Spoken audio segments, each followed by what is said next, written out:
आप सभी स्वस्थ रहें, खुश रहें, इसी कामना के साथ एक बार फिर से आप सभी का हमारे चैनल डेली एस्ट्रोलॉजर शशि में हार्दिक स्वागत है। यदि अभी तक आपने हमारा चैनल सब्सक्राइब नहीं किया है तो हमारे चैनल को सब्सक्राइब करें, क्योंकि अपने चैनल पर हम नई नई वीडियो लाते रहेंगे और आप लोगों का ज्ञानवर्धन करते रहेंगे। आज हम चर्चा करेंगे मेष राशि से लेकर के मीन राशि तक नवंबर मंथ कैसा रहेगा। इसमें हम देखेंगे हेल्थ, वेल्थ, एजुकेशन, करियर, जिसमें जॉब और बिजनेस को लेकर के चलेंगे। आइए अब चर्चा करते हैं कुंभ राशि वालों के लिए नवंबर मंथ कैसा रहेगा। सबसे पहले एक नज़र डालते हैं ग्रह स्थिति पर। सेकेंड हाउस में मंगल वक्री चल रहे हैं, 14 नवंबर से मार्गी हो जाएंगे। तीसरे घर में चंद्रमा, चौथे घर में राहु, आठवें घर में नीच राशि के शुक्र स्थित है, नवें भाव में सूर्य और बुध स्थित है। नवें घर में सूर्य नीच राशि के स्थित है, जो 16 नवंबर को वृश्चिक राशि में स्थित हो जाएंगे। 10वें घर में केतु, 11वें घर में अपनी ही राशि में बृहस्पति स्थित है, 12वें घर में शनि अपनी ही राशि में स्थित है। तो सबसे पहले एक नज़र डालेंगे हेल्थ वाइज नवंबर मंथ कैसा रहेगा। हेल्थ के लिए आपके राशि 12वें भाव में स्थित हैं। जब भी 12वें भाव से संबंध बन जाता है तो हेल्थ के लिए सावधानी बरतनी चाहिए।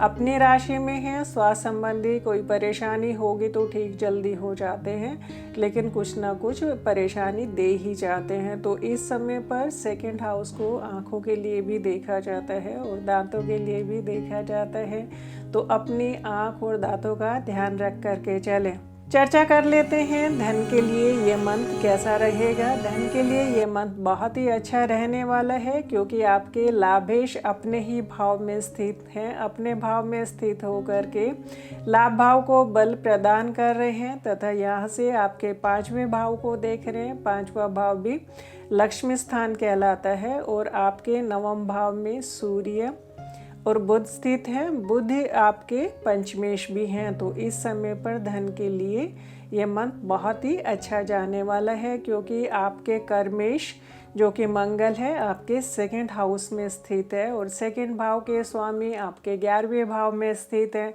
दूसरे 11वें, 5वें, 9वें भाव का बहुत ही सुंदर योग बन रहा है, तो धन के लिए ये मंथ अच्छा जाएगा। स्वास्थ्य के लिए थोड़ा ध्यान रखने वाला रहेगा। चर्चा कर लेते हैं एजुकेशन के लिए ये मंथ कैसा रहेगा। एजुकेशन के लिए 5वां घर देखा जाता है और 5वें भाव पर जब भी शुभ ग्रह की दृष्टि पड़ती है तो वो समय पढ़ाई के लिए अच्छा रहता है। 11वें भाव से बृहस्पति को ज्ञान के लिए भी देखा जाता है, तो बृहस्पति का दृष्टि संबंध बन रहे हैं। पढ़ाई के लिए ये मंथ अच्छा है, क्योंकि वैसे भी 9वें भाव में बुध आदित्य योग बन रहा है और आपके पंचमेश ही बुध हैं, जो कि सूर्य के साथ में स्थित होकर के बुध आदित्य योग बना रहे हैं। तो पढ़ाई के लिए ये महीना बहुत ही अच्छा जाने वाला है। चर्चा कर लेते हैं करियर वाइज ये मंथ कैसा जाएगा। तो सबसे पहले हम चर्चा करेंगे जॉब वाइज ये मंथ कैसा रहेगा। जॉब के लिए 10वां घर देखा जाता है। 10वें भाव में केतु है। केतु और राहु कभी भी किसी भी विषय को लेकर के भ्रमित कर सकते हैं, तो अपने वर्क प्लेस पर भ्रम की स्थिति से बचिएगा। वैसे आपके कर्मेश आपके सेकंड हाउस में स्थित है, तो जब भी दूसरे और 10वें भाव का संबंध बनता है तो वो समय नौकरी के लिए अच्छा रहता है, क्योंकि धनयोग भी बहुत अच्छे बन रहे हैं। लाभेश अपने ही भाव में स्थित है। कर्मेश का दूसरे भाव से संबंध बन रहा है, दूसरे भाव के स्वामी भी बृहस्पति हैं। तो नौकरी के लिए ये मंथ बहुत ही अच्छा रहने वाला है। बस ये ध्यान रखें कि आपके वर्क प्लेस पर माहौल खराब नहीं हो, राहु केतु का ज़्यादा प्रभाव नहीं आए, उस चीज़ का ध्यान रख करके चलिएगा।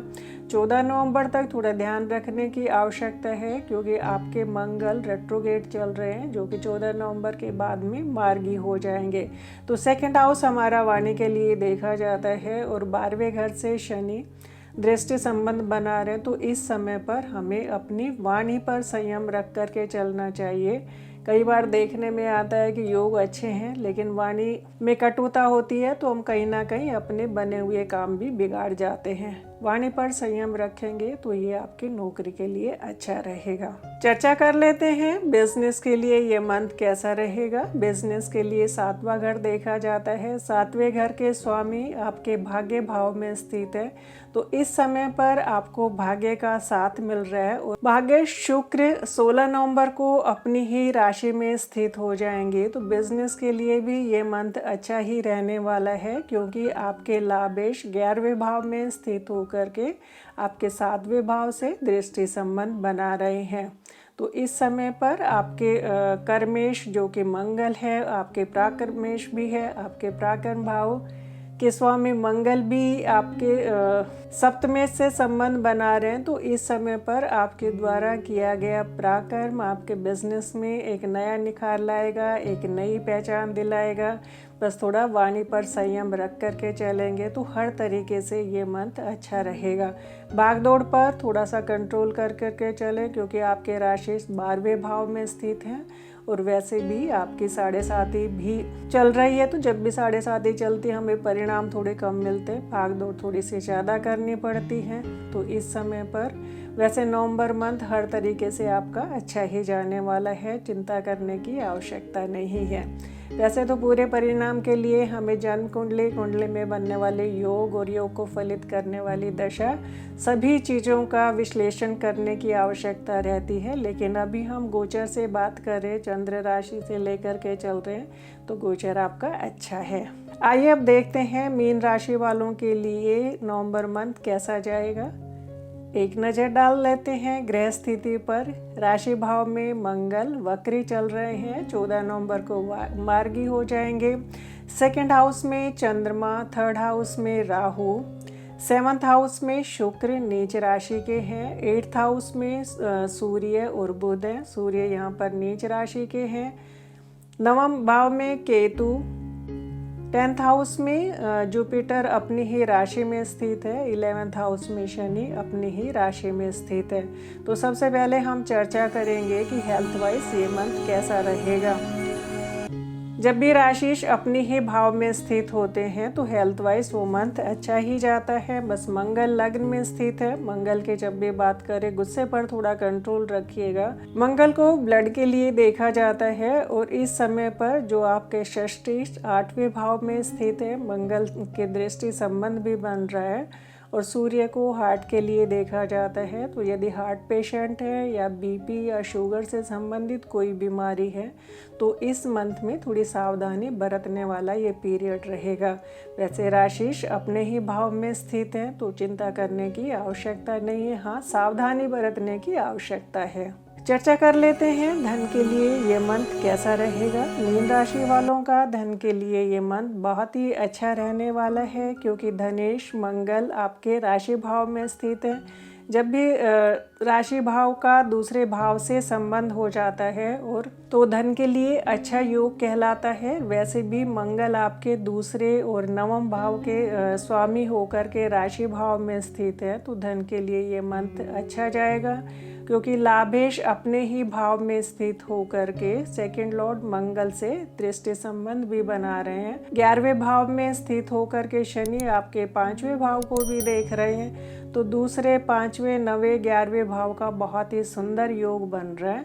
तो इस समय पर धन के लिए ये मंथ अच्छा जाने वाला है। चर्चा कर लेते हैं एजुकेशन के लिए ये मंथ कैसा जाएगा। एजुकेशन के लिए 5वां घर देखा जाता है। 5वें भाव में चंद्रमा की राशि है, शनि से दृष्टि संबंध बन रहा है। शनि थोड़ा आलस दे देता है, तो आलस से बचिएगा। अगर आप आलस नहीं करेंगे, क्योंकि वैसे तो लग्न में मंगल है, जब भी लग्न में मंगल होता है आलस को ख़त्म कर देता है, लेकिन शनि जब भी देखता है तो चिड़चिड़ापन कर देते। तो कहीं ऐसा नहीं हो कि आप पढ़ाई में माइंड कॉन्सेंट्रेट नहीं कर पाए, गुस्से का प्रयोग ज़्यादा करें, पढ़ाई में समय कम लगाएं। तो पढ़ाई में यदि आप समय खर्च करेंगे तो ये समय अच्छा ही रहेगा, क्योंकि वैसे भी 20 नवंबर को बृहस्पति आपके 11वें भाव में स्थित होकर के आपके 5वें भाव को देखेंगे, तो थोड़ा सा मिड तक आपको सावधानी बरतने की आवश्यकता है, अन्यथा ये मंथ पढ़ाई के लिए भी अच्छा ही रहेगा। चर्चा कर लेते हैं करियर वाइज ये मंथ कैसा रहेगा। सबसे पहले एक नज़र डालते हैं नौकरी वालों के लिए ये मंथ कैसा रहेगा। जब भी नौकरी की बात की जाती है तो 10वां घर 10वें भाव के स्वामी को देखा जाता है। मीन राशि वालों के लिए नवंबर मंथ बहुत ही अच्छा रहेगा, क्योंकि बृहस्पति अपने मूल त्रिकोण राशि में स्थित हैं। मूल त्रिकोण राशि में स्थित होकर के हंस योग बना रहे हैं। 20 नवंबर को आपके कर्म क्षेत्र के स्वामी आपके लाभ भाव में लाभेश के साथ में ही स्थित हो जाएंगे और आपके 5वें भाव को भी देखेंगे।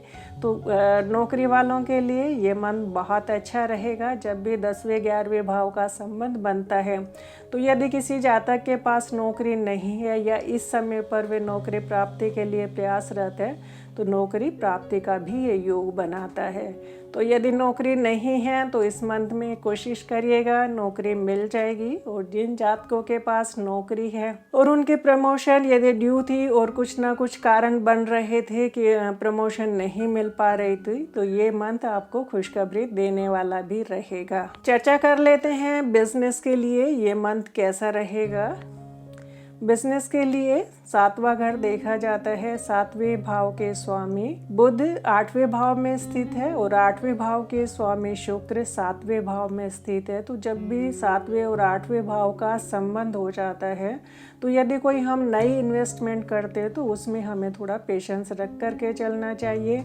वैसे तो ये समय अच्छा ही रहेगा, क्योंकि आपके बृहस्पति अपनी ही राशि में स्थित है। भावत भावम की जब भी बात की जाती है तो 7वें भाव का जब भी संबंध होता है, तो 7वें से 7वें भाव को यदि हम देखें तो 7वें से 7वां हमारा लग्न हो जाता है। लग्न भाव के स्वामी अपनी ही राशि में स्थित हैं और 20 नवंबर को आपके लाभ भाव में लाभेश के साथ में स्थित होकर के आपके 7वें भाव से दृष्टि संबंध बनाएंगे। तो बिजनेस वालों के लिए भी ये समय अच्छा ही रहेगा। बस शुक्र नीच राशि के चल रहे हैं और एक्सचेंज में है, तो 7वें 8वें भाव का संबंध जब भी होता है तो कई बार हम बिना सोचे समझे थोड़े डिसीजन ले जाते हैं, क्योंकि राशि भाव में मंगल है। मंगल अभी वक्री चल रहे हैं, तो जब भी मंगल वक्री चलते हैं तो कहीं ना कहीं पेशेंस की कमी हो जाती है और हम बिना सोचे समझे ही अपने बिजनेस में पैसा इन्वेस्ट कर जाते हैं। 8वें भाव का जब भी संबंध हो जाता है तो 8वां भाव रिसर्च के लिए होता है कि यदि हम कोई भी अपना नया काम शुरू करना चाहते तो उस काम के बारे में हमें रिसर्च करनी चाहिए। मार्केट के बारे में क्या चल रहा है, क्या ये काम करना मुझे ठीक रहेगा या नहीं, उस सब चीज़ पर हमें रिसर्च कर लेनी चाहिए। थोड़ा सा पेशेंस रख करके चलिएगा। 16 नवंबर के बाद में समय ठीक हो जाएगा। तो जब भी सही समय होता है, यदि हम सही समय पर सही काम करते हैं, सही डिसीजन लेते हैं, तो उसके हमें रिजल्ट अच्छे मिल जाते हैं। वैसे जब भी हमारा लाभ भाव बली होता है तो हमें टेंशन लेने की आवश्यकता नहीं होती है, क्योंकि राशि से लाभ भाव चाहे बिजनेस से हो और चाहे नौकरी से हो, तो जब भी लाभ भाव बली हो जाता है परिणाम अच्छे ही देने वाला रहता है। लेकिन जब भी नई इन्वेस्टमेंट की बात की जाती है, तो जब ग्रहों में राशि परिवर्तन होने वाला रहता है तो उस समय पर हमें जल्दबाजी से बचनी चाहिए। यदि आपको हमारी ये वीडियो पसंद आई हो तो लाइक करें, शेयर करें, कमेंट्स करें। Thank you.